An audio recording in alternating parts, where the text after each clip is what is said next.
Oi, sou o Ricardo, então se chegaram até aqui, preparem-se para as inundações nos próximos desfechos. Lorenzo levanta-se com os olhos em lágrimas. Chora como uma criança, tentando conter a emoção. Respira fundo algumas vezes até se sentir um pouco melhor e então prossegue. Giovanni, sei que você mudou. Seu destino hoje é outro. Sei que hoje você pode gostar de mulher, e quero respeitar isso. Mas nunca deixei de te amar. Nunca esqueci o Mil Contadino, meu fazendeiro. Giovanni se levanta, vai até Lorenzo e o abraça, tentando consolá-lo. Em seguida, o conduz até a cadeira. Lorenzo se senta, e Giovanni senta-se à mesa entre eles, mais próximo, entregando-lhe o drink. Com os olhos vermelhos, Lorenzo pega o copo da mão de Giovanni e dá um gole. Giovanni observa aquele homem maduro, de cabelos e barba grisalhos, aparentemente seguro de si, voltado aos 12 anos que pedia proteção. Lorenzo, seu pai o levou para aquele lugar logo depois de tudo o que aconteceu? Não de imediato. Foi 2 meses depois. Nesse período, ele passou a me evitar. Sempre que tinha oportunidade, bêbado, me espancava, sempre jogando tudo na minha cara. Até ter a ideia que, segundo ele, era perfeita. Mas, Lorenzo, você tinha 15 anos. Eu me lembro, eu 12. Você estava prestes a completar 16.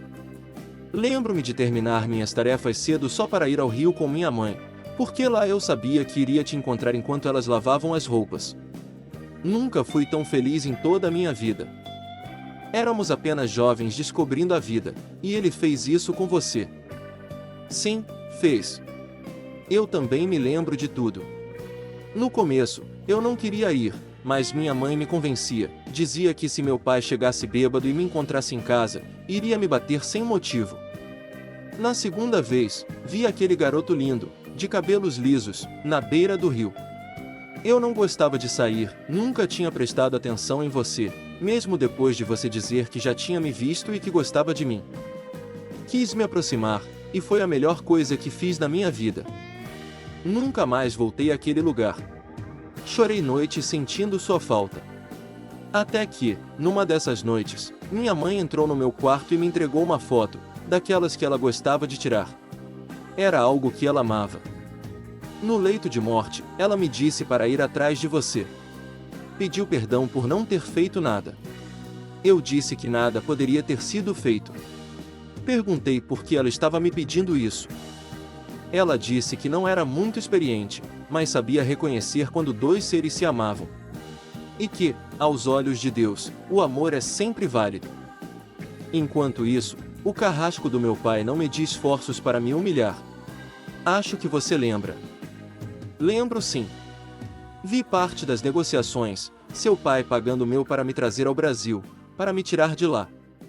Meu pai não me batia muito, mas me ignorava sempre. Minha mãe dizia que seu pai pagou muito mais do que ele admitia. Só tive certeza após a morte dele. Quando chegamos aqui, ele apostou em caminhões para transporte, depois passou a revendê-los, até montar a fábrica onde trabalho até hoje. Sempre que estávamos juntos, ele me cobrava casamento. Eu iria casar, nem que fosse à força. E como foi seu casamento? Foi ele quem arranjou? Conheci Isabel assim que larguei o colegial.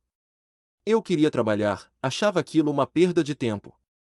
Meu pai me ameaçava noite e dia, ou eu casava, ou seria deserdado, sem nada além da roupa do corpo. Minha mãe, com medo, chorava. Isabel era filha de um homem ganancioso, frustrado com a própria vida. O filho mais velho dele se casou com uma mulher mais velha, pobre e com filhos. Para ele, isso era o fim. Então queria que Isabel se casasse com alguém rico. Ela era apaixonada por um colega nosso, que se apaixonou por outra e foi embora. Eu a conheci triste. Quando ela me contou sua história, tive a ideia de namorarmos. Era um acordo de interesses. Quando nos casamos, conversávamos, brincávamos, mas nunca nos amamos. Sempre foi amizade. Tivemos 2 filhos, e isso tornou meu casamento maravilhoso, porque amo meus filhos. Tenho mais contato com Ricardo, mas amo os 2. Era como um contrato, casamos, meu pai passou a exigir netos. Depois do nascimento dos meninos, Isabel foi ficando amarga, principalmente após Ricardo nascer. Nunca disse isso a ele, mas ela sempre o culpou por estragar o corpo dela. Dizia que só queria Renato, que Ricardo era um estorvo. Mas meu filho, ele é o melhor de mim. Parece que nosso único erro foi termos nos apaixonado tão novos. Como se a vida tivesse decidido nos punir. Eu contei exatamente essa história a Pietro. Ele acha que conheci a mãe dele num momento de carência, que ele nasceu sem ser desejado. Sem conhecer sua história, acabei refletindo a minha e recriando-a para meu filho. Durante muito tempo pensei assim, Lorenzo. Mas hoje, se você analisar, temos nossos filhos, que são bênçãos. Se não perdoarmos nossos pais e não agradecermos pelo que aconteceu, não teríamos nossos diamantes hoje. Foi aquela atitude que nos trouxe até aqui. Não acho que a vida nos puniu. Ela só nos deu um tempo. E foi justa, mesmo sem saber a história completa um do outro, sentimos as dores como se fossem nossas. Lorenzo se levanta e vira-se, para que Giovanni não o veja chorar. Talvez. A questão é que agora você está diante de um velho, cansado, sem aquela sede pela vida, e, principalmente, sem as armas que tive para tê-lo. Giovanni vai até ele, segura seus ombros e olha em seus olhos marejados. Eu continuo vendo o garoto de 15 anos que me fazia feliz. Se pudesse fazer algo diferente, teria aproveitado mais. Sangro pelo tempo longe de você. Até horas atrás, achei que morreria sem essa chance. Pena não poder voltar no tempo e evitar tantos sofrimentos, principalmente os seus. O passado não podemos mudar. Mas talvez possamos tentar construir um futuro. O que você acha? Acho que, a essa altura, deveríamos explicações a muitas pessoas. Como eu diria aos meus filhos que agora estou assumindo um relacionamento com outro homem?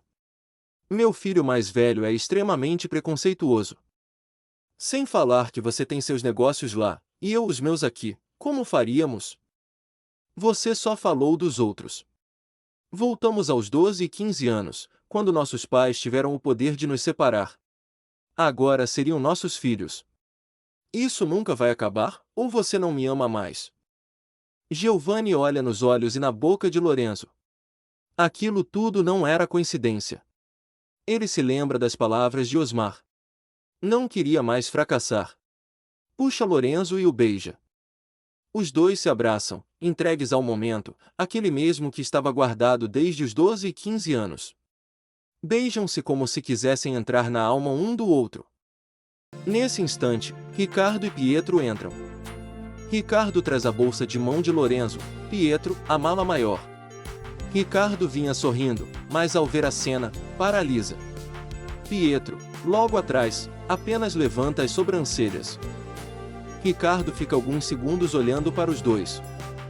Giovanni e Lorenzo se afastam imediatamente. Lorenzo leva uma mão à cintura e outra à cabeça, virando-se de costas. Giovanni olha para o filho, junta as mãos à boca, como se estivesse rezando, tentando esconder o constrangimento. Ricardo coloca a sacola na cadeira e sai. Giovanni vai atrás e segura seu braço. Ricardo, meu filho, por favor, deixa a gente explicar. Por favor. Pai, está tudo bem. Só preciso sair. Depois a gente conversa. Pietro, por favor, me leva para casa. Ricardo passa por Pietro, deixa a mala do pai e diz em tom baixo que avisará quando chegarem. Os dois saem. No caminho, Ricardo não diz uma palavra. Ao chegarem, Pietro sobe com receio. Ricardo senta-se no sofá, olha para o nada, apoia os cotovelos nos joelhos e junta as mãos, encostando a boca nelas. Ricardo, você está bem? Não falou nada no caminho. Não sei, Pietro. Meu corpo não responde. Não sei o que está acontecendo comigo. Eu só precisava respirar, algo me impediu de reagir. Antes que Pietro respondesse, batem à porta. Ele vai abrir, era Giovanni. Meu filho, por favor, deixe eu explicar. Me perdoa pela cena, estou muito envergonhado. Pietro abaixa a cabeça. Lorenzo pergunta: E você, meu filho? Não quer dizer nada? O que acha de tudo isso? Não sei, pai. Nem sei o que perguntar. Acho que não acho nada. Estou tão perdido quanto o Ricardo. Mas acho que não há muito o que dizer. Mesmo assim, vou explicar tudo. Vocês merecem. Giovanni consegue convencer Ricardo e Pietro a voltarem com eles para o sítio. Decidem dormir lá, pois a noite seria longa. De volta ao sítio, Ricardo ainda parecia distante. Entram na casa. Giovanni apaga a luz da sala e chama todos para o quarto de cima, para conversarem sem interrupções. Ricardo, Pietro, nós dois devemos explicações a vocês. Se deixássemos para amanhã, estaríamos protelando de novo. E não queremos mais isso. Principalmente depois da forma como vocês nos pegaram. Não há como negar nada. Ricardo, seu pai nem sempre foi esse homem controlado, de aparência fechada e vazia que você conhece. Eu me reescrevi, a vida me moldou assim, parecendo frio às vezes. Lorenzo decide tomar a palavra, sentindo que não era justo deixar Giovanni explicar tudo sozinho. Ele também fazia parte daquela história e percebe que Giovanni começava a se emocionar. Antes de vocês chegarem, Ricardo e Pietro, estávamos lembrando da nossa juventude. Quando éramos crianças, só queríamos brincar, correr, aproveitar a vida como qualquer outro. Com o tempo, depois que nos conhecemos melhor, a vontade de estar um ao lado do outro foi ficando maior. Seu pai, Ricardo, passou a ser para mim um irmão que o meu nunca fez questão de ser. Mas logo percebemos que nossa amizade era mais do que isso. Quando ele tinha 15, descobrimos que nossos corpos e sentimentos se encaixavam perfeitamente. Passamos a nos amar. Hoje vocês sabem que esses relacionamentos ainda sofrem preconceito, mas naquela época eram tratados como crime. Foi nessa fase que meu pai e o pai de Giovanni, que trabalhavam juntos na fazenda, nos flagraram. Estávamos no celeiro abandonado, dormindo abraçados. Nossas mães estavam no rio, lavando roupas com outras mulheres, como faziam todas as tardes. Enquanto isso, nós nos amávamos escondidos. Naquele dia, fomos levados à força até nossas casas, apanhando pelo caminho. Tínhamos o apoio das nossas mães, mas, como quase tudo naquele tempo, a voz delas não tinha força. Fiquei um mês inteiro trancado em casa, sofrendo agressões físicas e psicológicas do meu pai. Quando finalmente pude sair, minha mãe me contou que ele havia pago uma quantia absurda para que o pai de Giovanni fosse embora do país. Ele aceitou. A dor que senti desde então era maior do que qualquer surra ou palavra dura. Lorenzo abaixa a cabeça, chorando. Pietro e Ricardo se entreolham, atonitos. Giovanni então toma a palavra. Seu avô, Ricardo, não era muito diferente. Assim que chegamos, ele organizou tudo para viver num lugar que, segundo ele, teria menos gente suja. Era extremamente preconceituoso, racista e machista. Eu não podia ter amigos homens. Ia para a escola e voltava sempre com ele. Se algum garoto se aproximava, eu fugia, com medo. Ele dizia que, se eu repetisse aquilo, me expulsaria, ou coisa pior. Acabei largando a escola. As humilhações, os deboches e aquela prisão me sufocavam. Passei a trabalhar, mas sempre ao lado dele. Foi então que conheci sua mãe. Ela também sofria. O pai dela queria obrigá-la a se casar com alguém de posses. Fizemos um acordo silencioso, para atender às expectativas deles.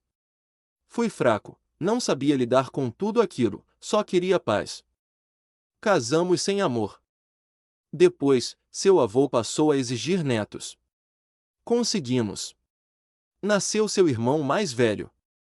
O filho mais velho de vocês nasceu, interrompe Ricardo, antes que o pai dissesse seu irmão. Alguns anos depois, veio você, continua Giovanni. Só então minha vida voltou a ter sentido. Eu não tinha mais meu grande amor, mas Deus me deu 2 filhos para amar. Vocês se tornaram meu mundo. Achei que nunca mais veria Lorenzo. Quando o vi na cozinha, aqui em casa, meu coração quase saltou do peito. Precisei me conter para não beijá-lo ali mesmo. Foi quando acreditei, destino existe. Meu Deus, parece coisa de livro ou de filme, diz Pietro, tentando aliviar o clima. Daqueles que a gente só acredita porque alguém escreveu. Talvez, responde Giovanni. Mas a sua história também não fica tão longe disso. Olha quanto tempo você viveu achando que era filho de Augusto. Verdade, completa Ricardo. Sou praticamente uma narrativa viva dessas histórias malucas da vida. E, para completar, diz Giovanni, arrancaram meu grande amor de mim. Depois, levaram meu filho também. Perdi meus dois amores. No fim, todos fazemos parte dessa loucura chamada vida. Ricardo observa em silêncio. As peças finalmente se encaixam em sua mente. Pai, quero que saiba, eu não saí porque estava julgando o amor de vocês. Eu travei. Não soube reagir. Entrei em casa e vi vocês se beijando. Sei que é normal, mas naquele instante fiquei aflito. Depois pensei, meu pai é tão normal quanto eu. Nunca falei sobre isso, responde Giovanni. Achei que levaria comigo para o túmulo. Com o tempo, a gente vai anulando partes de si mesmo. Então o senhor seria infeliz para sempre? Questiona Ricardo. O senhor sempre me disse que queria me ver feliz. Eu quero o mesmo para você. Isso inclui estar ao lado de quem ama. Sempre pensei no bem-estar de vocês. Se minha felicidade atrapalhasse isso, eu me esconderia. Pai, dor e infelicidade não existem para satisfazer ninguém. Se alguém se alegra com isso, precisa se tratar. Eu vi o senhor mudar depois da separação. Vi um homem mais carinhoso, mais presente. Hoje eu digo eu te amo com mais facilidade. E hoje o senhor não tem mais meu avô nem o pai do Lorenzo sobre sua cabeça. Eu sempre te amei, meu filho, diz Giovanni, emocionado. Tenho orgulho de você. Mas Renato não aceitará isso. Ricardo se levanta de repente, passa a mão nos cabelos e chora, tomado por indignação. Então vocês vão deixar outro louco separar vocês de novo? Pai, ninguém é eterno. Ou o senhor vai esperar que Renato faça com vocês o mesmo que já fez comigo? Ninguém é dono da vida ou do destino de ninguém. Seu amor está aí, na sua frente. Se alguém tivesse esse poder, vocês nem estariam juntos hoje. Pare de tentar agradar quem não se importa. Tome as rédeas da sua vida. Foi o preconceito que tirou meu amor de mim, assim como tentou tirar vocês um do outro. Pai, se o senhor foi capaz de expulsar alguém para me proteger, agora expulse tudo que tentar separar vocês. Aproveitem o que a vida ainda pode dar. Os três choram. Lorenzo observa Ricardo e percebe que, mesmo após tantos anos, ele ainda carrega amor e feridas profundas. Eu sou totalmente a favor do amor, diz Lorenzo.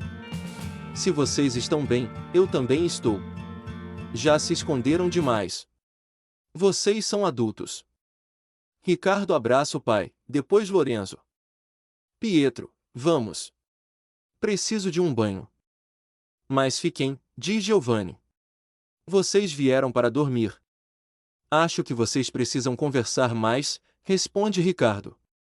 Uma vida inteira não se resolve em uma noite. Traduzindo, brinca Pietro, ele quer dizer para vocês se permitirem viver. Eles se despedem. Aquela noite se torna especial para Giovanni e Lorenzo. Depois de tantos anos, entregam-se um ao outro sem medo, como se fosse a primeira vez. Pela manhã, Dona Catarina estranha ao ver Giovanni tranquilo, leve, feliz como nunca. Quando Lorenzo desce as escadas, os dois se olham e sorriem. Pela primeira vez, não deviam explicações a ninguém. A vida, enfim, seguia. Às 10 da manhã, Pietro liga para Ricardo da empresa. Ele ainda não havia retornado, e Pietro o deixará livre para resolver as questões com o tio. Oi, bom dia. Onde você está, Pessoinha? Liguei 2 vezes na sua casa e uma no celular, mas só agora deu sinal. Bom dia. Desculpa, estava pedalando, tentando organizar os pensamentos. E conseguiu? Ou isso foi só uma desculpa para se livrar de mim? Ricardo fica alguns segundos em silêncio, olhando para a lagoa onde havia parado. A água parecia chamá-lo, convidativa e calma. Perdido no devaneio, demora a responder, até Pietro brincar. Acho que é a segunda opção, já entendi, está fugindo do amigo. O tom era leve, mas o silêncio preocupa Pietro. Com a voz embargada, Ricardo responde: Não, imagina. Você é uma companhia maravilhosa. Eu só precisava dar uma volta. E veio parar onde? No sítio? Não. Fui pedalando sem rumo e acabei aqui na lagoa, aquela onde tiramos fotos com o Osmar e a Calissa. Ah, sei. Quando chegar em casa me avisa, vou aí. Pietro desliga, pede a um funcionário de confiança que o substitua e sai. No caminho, passa por uma floricultura, compra flores e segue para a lagoa. Para o carro um pouco afastado. De onde está, já vê Ricardo sentado no deck. Acelera o passo, mas ao se aproximar diminui, para não ser notado. É quando percebe Ricardo chorando intensamente. Pietro se aproxima, se abaixa. Ao vê-lo, Ricardo vira o rosto, tentando esconder a fragilidade. Pietro coloca as flores no chão, ajoelha e o abraça, puxando-o para o peito. Ricardo chora ali por um tempo, até se acalmar um pouco. Seu louco, você largou o trabalho. Eu estou bem. E se seu tio chega lá? Meu tio e a empresa podem esperar. Meu amigo precisa de mim. Minha obrigação é estar aqui. Obrigado, você é tudo. Às vezes penso no que faria sem você. Provavelmente teria menos motivos para sofrer, e não teria um babaca egoísta na sua cola mendigando amor. Para com isso. O atropelamento foi só o pretexto para você me achar. Você não me faz sofrer, e também não é esse babaca que insiste em dizer. Eu até queria, deixa pra lá. Dá vontade de te pegar no colo, te levar para casa, cuidar de você e não deixar nada de ruim acontecer.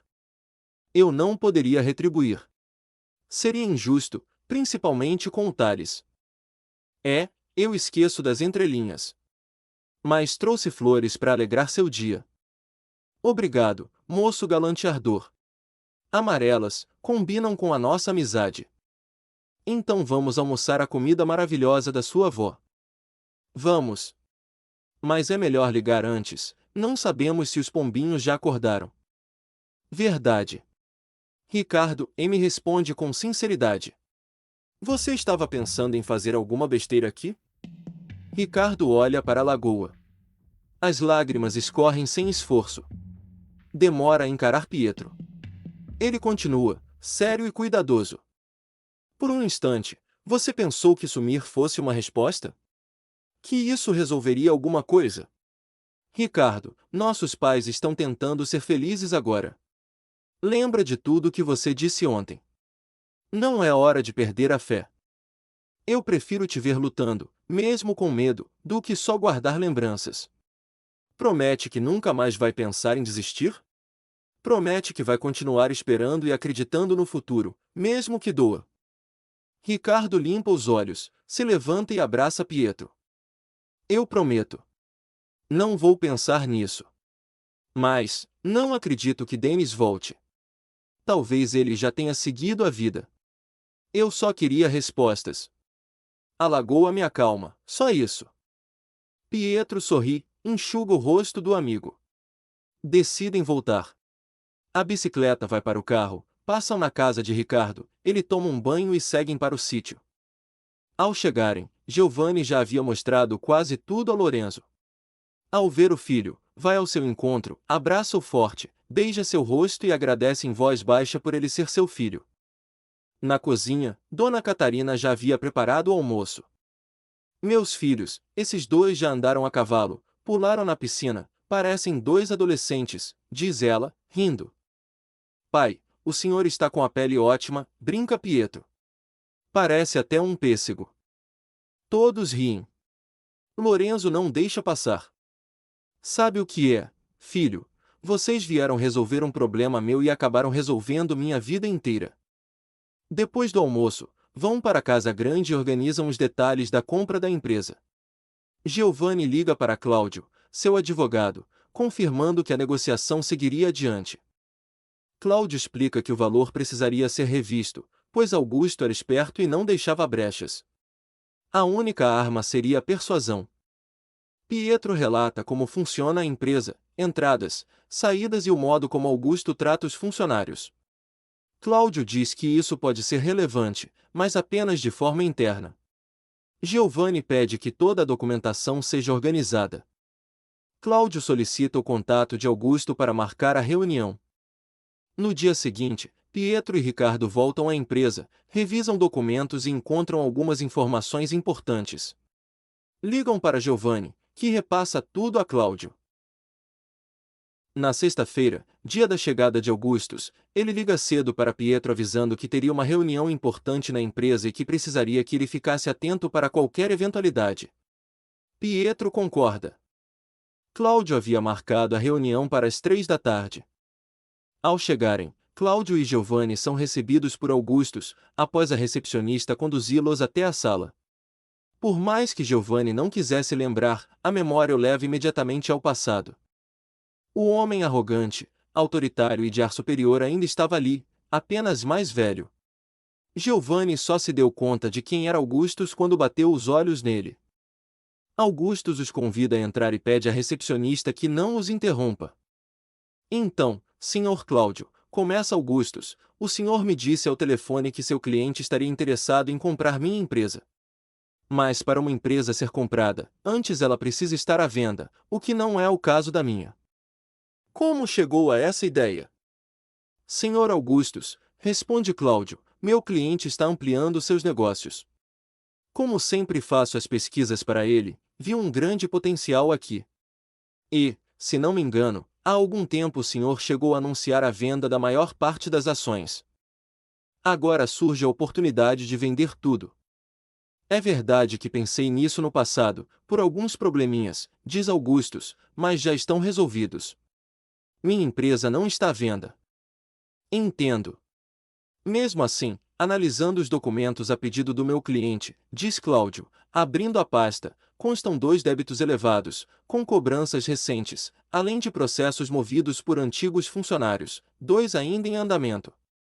Augusto se levanta, vai até a janela e coloca as mãos nos bolsos. É impressão minha ou o senhor está tentando me pressionar a vender? De forma alguma, responde Cláudio com calma. Não sou juiz, nem estamos num tribunal. Minha intenção é ajudar ambas as partes. Inclusive, meu cliente tem outras empresas no radar. O dinheiro está disponível. Seria uma negociação vantajosa para todos. Se soei ofensivo, peço desculpas. Cláudio toca exatamente no ponto fraco de Augustus, a cobiça. Saber que havia outras empresas interessando a Giovanni incomoda profundamente. Augustus então se volta para Giovanni. O senhor não disse nada até agora. Não é o senhor quem pretende comprar a empresa? Sim, responde Giovanni. Mas Cláudio trabalha comigo há anos. Ele cuida da parte burocrática. Eu entro com o investimento. E, como o senhor ouviu, há outras empresas em análise. Algumas, inclusive, já receberam propostas. Ainda assim, gostei muito da sua. Parece bem organizada. Augustus sente o ego inflar. Convencido de que impressionaria ainda mais, pega o telefone e chama Pietro. Pois não, senhor? Pietro, estes são Giovanni e Cláudio. Estamos negociando a compra da empresa. Senhores, este é Pietro, meu braço direito e gerente geral. Ele pode explicar o quanto a empresa é bem administrada. Após as apresentações, Cláudio questiona. Então ele conhece melhor que o senhor o funcionamento interno da empresa? Sim. Pelo menos a parte burocrática. Tenho outros interesses fora daqui. Pietro, você está ciente dos débitos, dos processos e do impacto disso na produção e no equilíbrio da empresa? Sim, senhor. Tentamos negociar e conversar com os envolvidos, a pedido do Sr. Augustus, mas não houve acordo. O senhor sabe que tentar persuadir alguém que move ação judicial é ilegal, pontua Cláudio. Pode ser considerado crime. Augustus lança um olhar de desprezo a Pietro. Não era isso que queria ouvir. Pietro finge constrangimento. Perdão, senhor. O senhor Augustus acreditava que assim preservaríamos a empresa. Pietro, você é incompetente, diz para Augustus. Eu pedi antes de viajar que resolvesse isso. Giovanni se levanta, em tom firme. Cláudio, acho que você tem razão. Vejo mais problemas do que soluções. Melhor irmos. Pai, eu avisei dessas pendências, diz Pietro. O senhor que ignorou. Saia daqui, ordena Augustus. Vá fazer o que acha que sabe. Pietro sai de cabeça baixa. Giovanni espera a porta se fechar e pergunta. Então esse rapaz é seu filho? Um erro da natureza, responde Augustus friamente. Um estorvo que carrego. Entendo, diz Giovanni, calculado. Mas, se fecharmos negócio, ele seria demitido imediatamente. Não tem capacidade para gerir uma empresa. A decadência daqui passa por ele. Augustus escuta como quem ouve música. Em sua mente, tudo se encaixa. Venderia a empresa, iria embora, se livraria do sobrinho e do passado. Por que não vender? Mesmo com esses problemas, pergunta Augustus, você compraria metade? Não, responde Giovanni. Só me interessa se for tudo. Meus planos são grandes. Se quiser vender, diga seu preço. Augustus menciona um valor alto. Cláudio argumenta. Eles negociam. O preço é reduzido. Giovanni aceita. Os contratos são assinados naquela mesma tarde, e o pagamento é efetuado. Mais tarde, quase no fechamento, Augusto chama Pietro. Mostre a empresa ao novo dono. E procure outro emprego. Ele não gostou de você. Augustus ainda exige que Pietro devolva o apartamento. O que ele não sabia é que o imóvel estava no nome da empresa, agora, do novo dono. Pietro apenas assente. Após a visita, Augustus reúne os funcionários. Não sou mais o dono. Agora vocês respondem a outro chefe. E ele parece bem mais exigente. Sai comemorando. Pietro pede que todos aguardem o dia seguinte para uma reunião. Muitos ficam apreensivos. À noite, Giovanni, Cláudio e Pietro contam tudo a Lorenzo. Cláudio diz que fará um novo contrato. Lorenzo pede que a empresa seja transferida para o nome de Pietro, em segredo. Mais tarde, todos se reúnem para comemorar. Riem, comem, brindam. Às 10h30, o celular de Pietro toca. Era Augustus. Estou voltando para a Itália. Bloqueei seus cartões. Se vire. Está na hora de virar homem, embora eu saiba que isso seja impossível para você. Tudo bem, Augustus. Tenham uma ótima viagem. Obrigado por tudo. Espero nunca mais precisar ver ou ouvir falar de vocês. Lorenzo se aproxima. Não se preocupe, meu filho. Nunca mais sairei daqui. Augustus ainda pergunta quem estava ali, mas Pietro desliga. No dia seguinte, Pietro leva Lorenzo à empresa e orienta a portaria a não permitir mais a entrada de Augustus. Lorenzo é apresentado como o verdadeiro pai de Pietro. Em seguida, anuncia. Nada muda, exceto o pagamento em dia. Pietro continuará liderando a empresa. E completa, diante de todos. A empresa será colocada no nome dele. Pietro chora, abraça o pai. Os funcionários aplaudem. Ricardo e Pietro conduzem Lorenzo para conhecer cada setor da empresa. A partir daquele dia, Pietro passou a conduzir a empresa com pulso mais firme. Promoveu Ricardo a gerente-geral.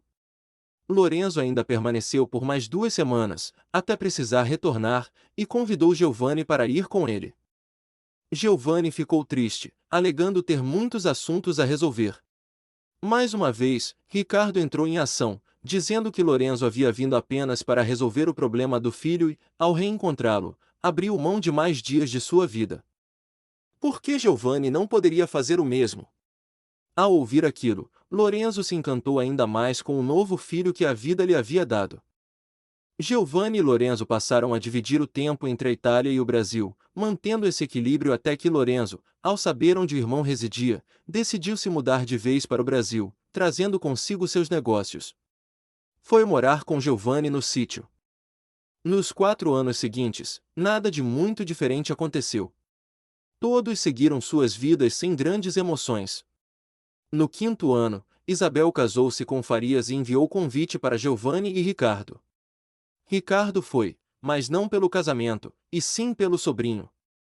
Ele estava preocupado com Brian. Todas as vezes que o visitava, o menino parecia mais triste, abatido, como se nunca engordasse.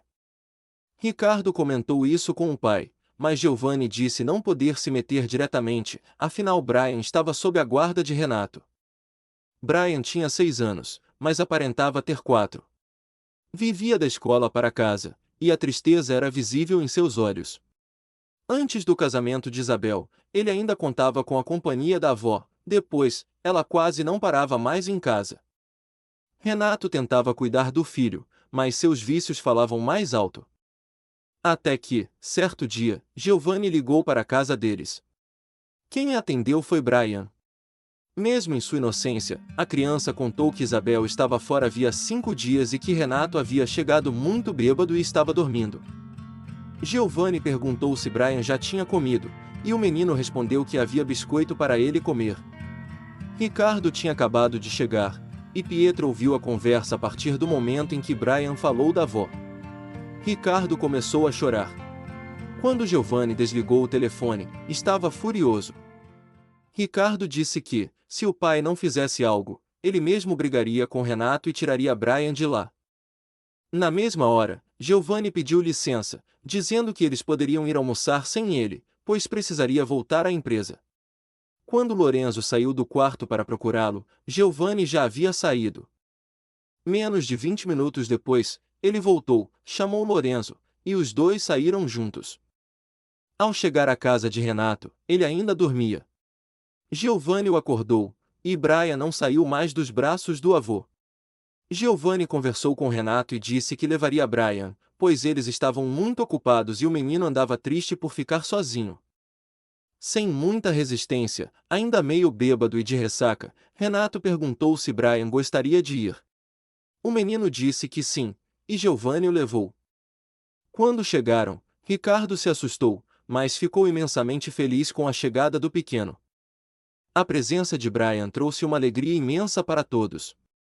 Ele passou a primeira semana no sítio, mas Ricardo começou a notar que Giovanni e Lorenzo não ficavam muito à vontade com o menino por perto. Assim, Ricardo decidiu levá-lo para morar com ele, o que foi maravilhoso para Brian, afinal, o tio era tudo para ele. No apartamento de Ricardo, Brian se sentia à vontade. Havia videogame, comida farta e atenção. Às vezes ele ia ao sítio, mas o que queria mesmo era estar com o tio, que logo o matriculou em uma escola. Brian passou a amar tanto a escola quanto o fato de morar ali com Ricardo. Ele estudava em período integral e voltava para casa junto com o tio. Renato mal ligava para saber do filho. Às vezes era o próprio Brian quem ligava, mas o pai respondia rapidamente e desligava, dizendo estar ocupado. Giovanni chegou a sugerir que Renato passasse a guarda de Brian para Ricardo.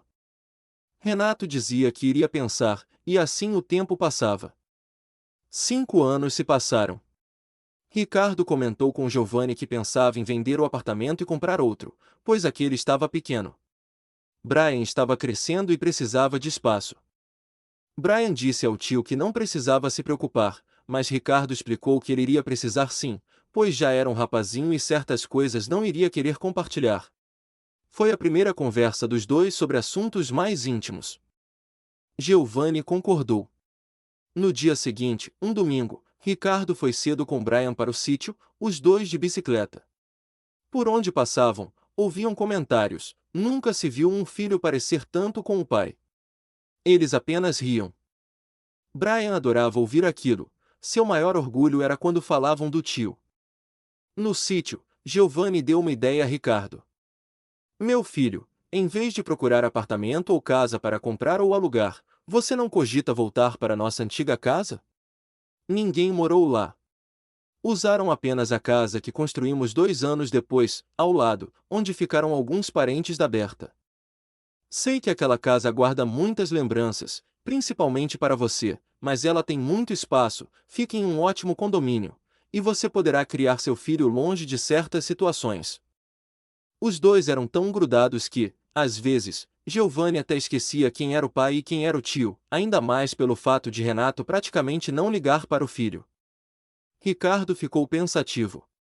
O lugar realmente trazia muitas recordações, mas, se tinham uma casa sem uso, por que não?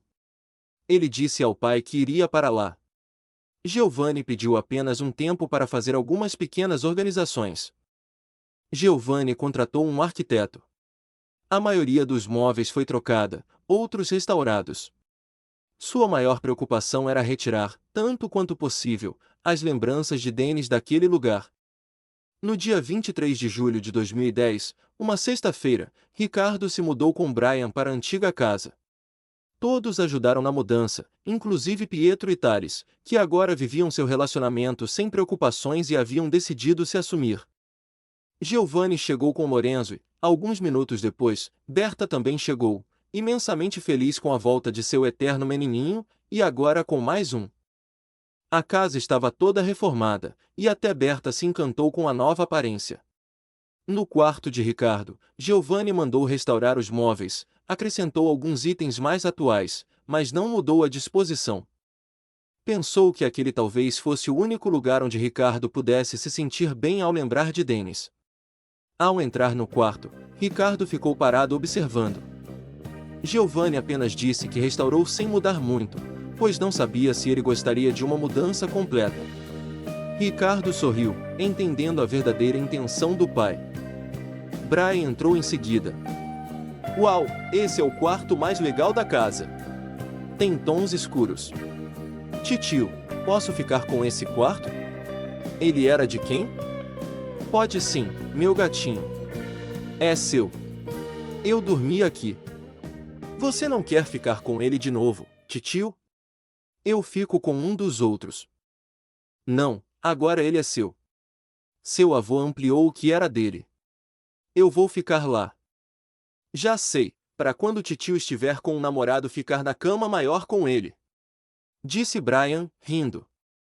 Não, meu amor. É só porque lá tem mais espaço para eu trabalhar. Giovanni abaixou a cabeça. Todos, mesmo ocupados, perceberam que Ricardo carregava aquela ausência consigo, mesmo quando falava sem essa intenção. Após quase tudo organizado, Berta disse que no dia seguinte voltaria para ajudar, se fosse preciso. Eles se despediram, deixando Ricardo e Brian se acomodando. Como no dia seguinte era sábado, acordaram mais tarde.